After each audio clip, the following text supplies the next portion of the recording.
আমি এবারে $10 million job করতে চলেছি একজন প্রফেশনাল অ্যাথলিট হিসেবে। আর আমি দেখাতে চলেছি এইটা আর $2 লাখ অ্যাস্ট্রোনটের কাজের মধ্যে পার্থক্য।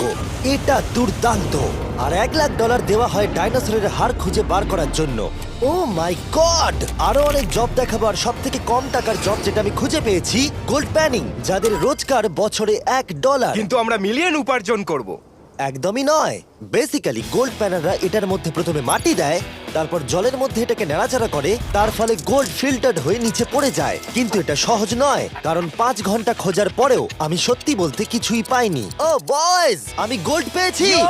এই ছোট্ট জিনিসটার মূল্য কত হবে? এটা হবে 2 সেন্ট। আমি এটাই বলতে চেয়েছিলাম। সারা বছর এই কাজটা করে তুমি মাত্র $1 রোজগার করবে, কিন্তু সৌভাগ্যবশত আমরা সেই জব করতে চলেছি যেটা করে বছরে $10 মিলিয়ন রোজগার করা যায়। কিন্তু প্রথমে দেখা যাক যে কাজ করে মানুষ বছরে $1 লাখ রোজগার করতে পারে। মিউজিয়ামের জন্য ডাইনোসরের বোন খুঁড়ে বার করা। আর হ্যাঁ, এগুলো ফেক, কারণ ওদের অস্তিত্ব আর নেই। এটা হলো আমাদের কাজ করার জায়গা। এগুলো কি সত্যি ডাইনোসরের বোন? হ্যাঁ একদম, আমি এখানে 17 বছর সত্যি? ধরে রয়েছি, আর আমি আমার কেরিয়ারে যত ধরনের বোন দেখেছি তার মধ্যে এটা সব থেকে বড়। এটা হলো থাই বোন, এই যে এখানকার, আর এটা 4 ফুট লম্বা। উদাহরণ হিসেবে এই যে একটা ডাইনোসর, তার সমান হলো 6টা কালকে ওপরে ওপরে দাঁড় করিয়ে দেওয়া। আমার হাইট 6'5".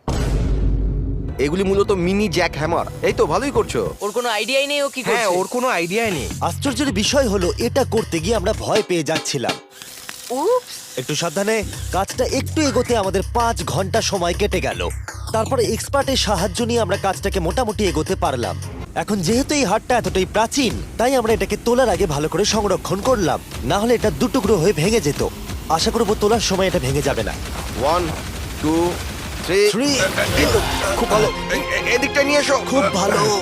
এই প্রথমবার কোনো মানুষ এটাকে বয়ে নিয়ে যাচ্ছে। একজন ইউটিউবার ডাইনোসর বোন নিয়ে যাচ্ছে। টেবিলের সামনেটা নিয়ে চলো। ঠিক আছে। 1 2 চলো। এটা খুব ভালো। কাল তোমার হাতটা দেখবে। বিশ্বাস করবে কিনা জানি না, কিন্তু এই ডাইনোসর বোনটা তার জায়গা খুঁজে নিল একটা মিউজিয়ামে। আর যেহেতু মিউজিয়াম খুবই বোরিং হয়, তাই আমরা চলে গেলাম $2 লাখ জবে, নাসাতে অ্যাস্ট্রোনট ট্রেনিং। আর আমার প্রথম মিশন হলো একটা অফিসিয়াল লুনার রোভার চালানো। এটা নিশ্চয়ই একদিন চাঁদে থাকবে। অন্য কেউ চালাও, ও আমাদের মেরে ফেলবে। আমার ভয় লাগছে। হ্যাঁ ঠিক হচ্ছে। ও, এটা তো দারুণ। চলো এবং টুইস্ট করো, ডান দিকে। ডান দিকে বা বাঁ দিকে, যেদিকে খুশি করতে ও মাই পারো। গড, ওখানে তো কার আছে? এটা কি রাস্তায় চালানো লিগ্যাল? হ্যাঁ, এখানে রাস্তায় লিগ্যাল আছে। ও, এটা সত্যি দুর্দান্ত। আমরা সাইড হয়ে যাচ্ছি কেন? আমি জানি না এটা কি করে সোজা চালাবো, আর আমার যেন মনে হচ্ছিল আমি ড্রিঙ্ক করে এটা চালাচ্ছি। কিন্তু তাও আমি এটাকে নাসার লুনার ট্রেনিং ইয়ার্ডে নিয়ে যাওয়ার চেষ্টা করছিলাম, যেখানে আসল টেস্ট ছিল। ও অফরোডিং। ও গড। ও, এটা তো খুব লাফাচ্ছে। তোমরা চাও এই হিলটা দিয়ে চালিয়ে আমি নিচে নামি? এটার মধ্যে কি কোনো সিট বেল্ট নেই? এখানে একটা সিট বেল্ট আছে, কিন্তু আমরা ইউজ করি না। হ্যাঁ, এখানে সিট বেল্ট আছে কিন্তু কেউ ইউজ করে না। এটা জেনে ভালো ও, লাগলো। এটা তো খুবই স্টিপ। ও ওরে বাপরে, আমরা কি সত্যি নিচে নামবো? আমার সিট বেল্ট চাই এক্ষুনি। ও মাই গড! দাঁড়াও, আমরা হিল থেকে সাইড হয়ে থামাও, নামছি। থামাও ঠিক আছে, গাড়িটাকে। ঠিক আছে, তোমার হাতটা তুলে নাও যাতে ওরা দেখে আমি চালাচ্ছি। আরে ও তো সত্যি তুলে নিল। ঠিক আছে, আমি আরে, উঠে যাচ্ছি, নিককে না, দিচ্ছি। না, না, না, দাঁড়িয়ে এখানে পড়ো না। বসো। না। আমরা কি ফ্রেটারে সাইড হয়ে নামবো? ধরো আমাকে কাল। ধরো আমাকে। ল্যারান, আমি বলতে চাইছি তুমি চাঁদে কিন্তু সার্ভাইভ করতে পারবে না, না। আমি নিশ্চয়ই পারবো। এর পরের ট্রেনিং এ নাসা আমাকে দেখালো তাদের বিশাল স্পেস ফেসিলিটি। ওরে বাবারে, এটা হলো পৃথিবীর দ্বিতীয় বৃহত্তম পুল। সত্যি কথা বলতে মনে হচ্ছিল ওরা আমাদের কি ট্রেনিং দিচ্ছে, বিশেষ করে যখন আমাদেরকে স্পেস স্যুট দেখানো হলো। আমি যতদূর জানি তুমি একটা স্পেস স্যুট পরলেই তুমি অ্যাস্ট্রোনট হয়ে যাবে। কিন্তু এর মধ্যে একটা গন্ডগোল আছে। স্পেস ওয়াকে তোমাকে কি ডায়াপার পড়তে হয়? তোমাকে 12 ঘন্টা স্যুটটা পরে থাকতে হবে। ওয়াও, এই নাও। এটা সত্যি একটা অ্যাডাল্ট ডায়াপারের মতো। ওকে, আচ্ছা, একটু সাবধানে। হ্যাঁ। এটা হাতে তৈরি করা। এটা পরে কিন্তু অনেকবার স্পেসে ঘোরা হয়েছে। তার মানে আসল অ্যাস্ট্রোনটরা এটা মনে পড়েছে। রেখো, ওই অ্যাস্ট্রোনটটা কিন্তু এর মধ্যে টয়লেট তুমি করেছে। কি এর মধ্যে টয়লেট করেছো? আমি না, এই স্যুটটা নয়। ঠিক আছে। ওকে, আমার পরের মিশন কখন শুরু হবে তুমি এখন থেকে 1 বছর পর কি করবে? ভেবে দেখতে হবে। ওকে ওকে। আমার ট্রেনিং এর ফাইনাল স্টেপে সবথেকে দুর্দান্ত জিনিসটা আমি করেছিলাম। ওরা আমাকে মুন টাচ করতে দিল। না না, এটাকে জোরে টানতে হবে। এটার ওয়েট 9000 পাউন্ড। এটার ওয়েট 9000 পাউন্ড। ভাই, দারুণ। পৃথিবীর মধ্যে এটা সব থেকে বড় চাঁদের পাথরের কালেকশন।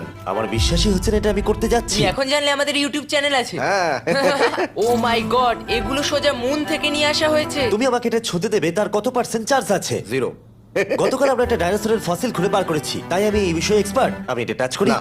চেষ্টা তো করলাম। এই যে মেটেরিয়ালটা দেখতে পাচ্ছ, এটা হলো আসলে লুনার সয়েল। ও মাই গড তুমি এখন চাঁদকে ছুঁয়ে ফেললে।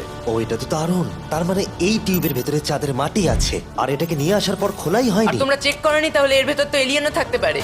হ্যাঁ, চাঁদ থেকে আনা হয়েছে, তাই থাকতেই পারে। দাঁড়াও। থেকে এটা আমরা চাঁদ শুনলে? থেকে। আর তারপরে আমরা এলিয়েনরা যে সত্যি আছে এটা জানার পরে আমরা গেলাম স্ট্র্যাটোস্ফিয়ারে আমাদের পরের জব করতে। সেখানে নোলান আর কার্ল একটা প্লেন চালাবে। আমি আগে কোনোদিনও প্লেন চালাইনি। আমরা জানি না আমরা কি করছি। প্রথম দিনের ফ্লাইট ট্রেনিং এ তোমাদের স্বাগত। আমি মজা করছি না, ছেলেরা প্রথম প্লেন চালাতে চলেছে। বাপরে, আমার খুব এই, তুমি এটা করতে পারবে না নোলেন, প্লিজ তুমি আরো ভালোভাবে প্র্যাকটিস করে এসো। ও মাই গড, আমি এখন একটা প্লেন চালাবো। ও মাই গড। ওকে, তাহলে আমরা যাব। তুমি তৈরি? হ্যাঁ, আমি একদম প্রস্তুত। Full throttle, approaching 60। কিছুটা কাঁপছে, কিন্তু তুমি এটাকে জাস্ট একটু টেনে দাও। আমরা টেক অফ করছি। এই তো, খুব ভালো। ও মাই গড, তোমার প্রাণ এখন আমার হাতে। এই সত্যি এই পুরো জিনিসটাকে একা কন্ট্রোল করছে। হ্যাঁ, ও সবকিছু একাই করছে। আচ্ছা, টার্বুলেন্সের জন্য ক্র্যাশ হয় না তো? কি বলি, এটা দেখো, আমি এখন ডান দিকে যাব। চলো, ডান দিকে চলো। ও মাই গড, আমরা হেলে যাচ্ছি। আমার বিশ্বাসই হচ্ছে না এটাকে আমি কন্ট্রোল করছি। হাত ছেড়ে দিয়েছি। এরকম করো না। ও মাই গড, তুমি কি পাগল? আমি তোমাকে মেরে ফেলবো। আমরা এখন ওই রানওয়েতে ল্যান্ড করতে চলেছি। ও মাই দাঁড়াও, গড, দেখো আমরা মাটির কত কাছে, তাই না? ধরে রাখো, ধরে রাখো, নিচের দিকে করে সোজা ধরে রাখো। ও মাই গড, সাবধানে শটলের উপর হাতটা রাখো। তোমাকে এটা পেছনে টানার জন্য অপেক্ষা করতে হবে। দীর্ঘ নিঃশ্বাস নাও। এবার আমরা নামছি। আমরা নেমে পড়ি। করে ফেলেছো ভাই। আমি একটা প্লেন ল্যান্ড করালাম। ও মাই গড। ও বলছিল আমি পারবো না, কিন্তু আমরা এখনো বেঁচে আছি। তুমি আমাকে মেরে ফেলোনি। আমি সত্যি অবাক হয়েছিলাম যখন আমি শুনেছিলাম বছরে $1 মিলিয়ন রোজগার হয় হ্যান্ড মডেলিং এ। কিন্তু সেটা তখনই হবে যখন আপনি পৃথিবীর হাইয়েস্ট পেড হ্যান্ড মডেল হবেন। এ একজন ডাক্তারের থেকে 5 গুণ বেশি রোজগার করে লোকেদের নিজের হাতের ছবি দেখিয়ে। আর এ অনেক কাজ করে। আপনারা যে সমস্ত ব্র্যান্ডের নাম শুনেছেন মোটামুটি সব ব্র্যান্ডের হয়ে কাজ করেছে। সে পারিশ্রমিক হিসেবে $1 মিলিয়ন করে নেয় পার হ্যান্ড। আমি আর অপেক্ষা করতে পারছি না কখনো এটা করবে। প্রথমে ও আমাদের হাত এক্সামিন করবে। আমার মনে হয় না আজকে আমার দিনটা খুব একটা ভালো কাটবে বলে। ওকে, আমি যেটা দেখতে পাচ্ছি তোমার নোকের ওপর অনেক কাজ করতে হবে। ঠিক বলেছো। একদম। ওর হাতটা বাজে, বুঝলে? দেখো এর হাতে কার্লের থেকে কত বেশি লোম আছে। এর জন্য কি আমি বেশি টাকা পাবো? স্কিন টেক্সচারটা তোমার থেকে ওর অনেকটা ভালো। তুমি কি ঠিক করে দিতে পারবে? জানি না, যদি কিছু মিরাকেল হয় তাহলে হবে। আমি এখনো তোমার হাতটা দেখিনি জিমি। তোমার হাতটা তো গ্লো করছে, এটা তোমার হাতটা দারুণ। এত গ্লসি কেন? আমি জানি না আমার আঙুলের স্ট্রাকচারটা কি ঠিক আছে। হ্যাঁ, এগুলো তো বেশ ভালো, কিন্তু এখানে একটু সমস্যা আছে, স্কিন সমস্যা আছে, কিন্তু এগুলো ঠিক করা যায়। আর এখন যেহেতু আমার হাত আগের মতো নেই, তাই আমরা একটা ম্যাগাজিনের জন্য মডেল হতে পারলাম। এই ছবিগুলো সারা আমেরিকায় বিলবোর্ডেতে দেখানো হবে এই ওয়াচগুলো প্রমোট করার জন্য। এটা কিন্তু খুব কঠিন। হ্যাঁ, আর বেশি চাপ নিও না। ওকে, মানে ঘড়িটাকে দেখতে ভালো লাগছে। সত্যি কথা বলতে আমি ভেবেছিলাম এটা ইজি হবে, কিন্তু আমরা সত্যি খুবই বিচ্ছিরি ভাবে এটা করলাম। মনে হচ্ছে যেন কোনো সাপ এই ঘড়িটা পড়ে আছে। ভাই এটা খুবই শক্ত। তুমি একবার করবে, এটার সাথে পার্থক্য দেখবো। ও কি দুর্দান্ত। তোমার হাত নড়েনি তাই প্রোডাক্টটা দারুণ দেখা যাচ্ছে। ভালো মডেল হওয়া মানে একটা ঘড়ি পরে নিলাম তাই নয়। মাঝে মাঝে মডেল হিসেবে তোমাকে অদ্ভুত জিনিসও করতে হয়। তুমি ভয় পাচ্ছ কেন? কারণ অফ ক্যামেরাতে হাতে একজন সাপ আরে ধরে ভয় পাওয়ার আছে। কি আছে? চিন্তা করো না কার্ল, চিন্তা করো না। ওর হাতটা এখানে রাখো যাতে ওর মাথাটা একটু সাপোর্ট পায়। হ্যাঁ একদম। এর মাঝে আমি একটা জিনিস ঢোকাতে চাই, সেটা হলো ইমোর্টালস অফ অ্যাভিয়াম। এর এই ভিডিওর স্পন্সর। একটু এখানটা ধরো। হ্যাঁ ঠিক আছে। এখন এই মডেলিং করছে একটা ওয়াচ, একটা স্নেক আর এই গেমটার। ও এটা দেখো, এটা দুর্দান্ত লাগছে। এবার আমি চাই তুমি এই গেমটার এক্সবক্স ভার্সনের মডেল হও, একটা স্করপিয়ন নিয়ে। না ভাই। এই দেখো, তুমি ঠিক এটাকে এইভাবে ধরবে। আচ্ছা, এটা হাতে ধরাটা সেফ তো? হ্যাঁ, একদম ঠিক আছে, একদম। নাও নাও নাও, যা বলার বলে দাও, Okay, বলে দাও, আর ও, ফটো তুলে ঠিক নাও। আছে। আমরা এতটাই বাজে করছিলাম যে একজন হ্যান্ড মডেলকে আনাতে হলো যাতে স্পন্সররা এই ফটোগুলোকে অ্যাপ্রুভ করে।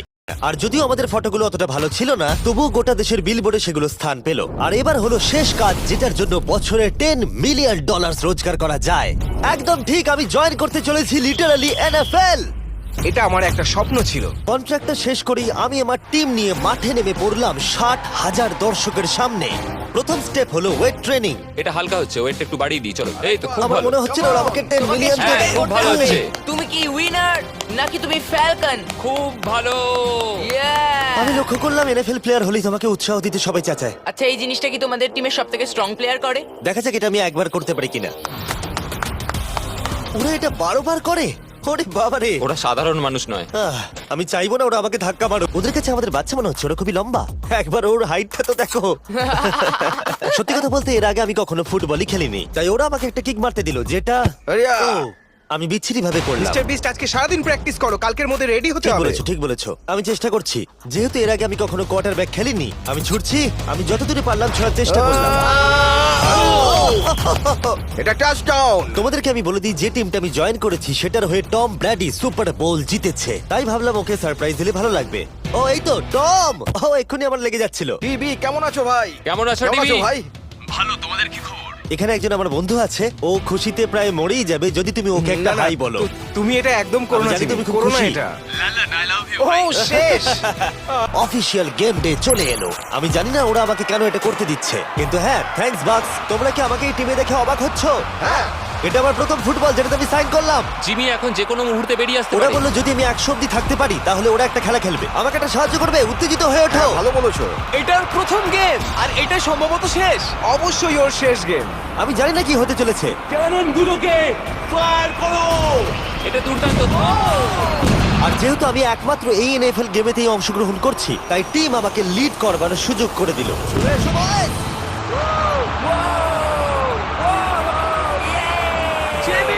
ওই দেখো আমাদের বন্ধু। প্লেয়াররা যেন আমাকে চাপা দিয়ে না চলে যায়। এটা কি তোমার জীবনের সব থেকে ভালো দিন? এটা আমার জীবনের সবথেকে ভালো দিন, জিমি। আই লাভ প্লেয়াররা ইউ। আমাদের থেকে আগে চলে যাচ্ছে। জিমি এখন এনএফএল প্লেয়ার। কেমন আছো তোমরা? আমি তোমাদেরকে হতাশ করবো না, যদিও সম্ভবত আমি খেলবো না। Love you. দেখো কি বড় একটা প্লেন। আমেরিকা চলো ফুটবল খেলা যাক।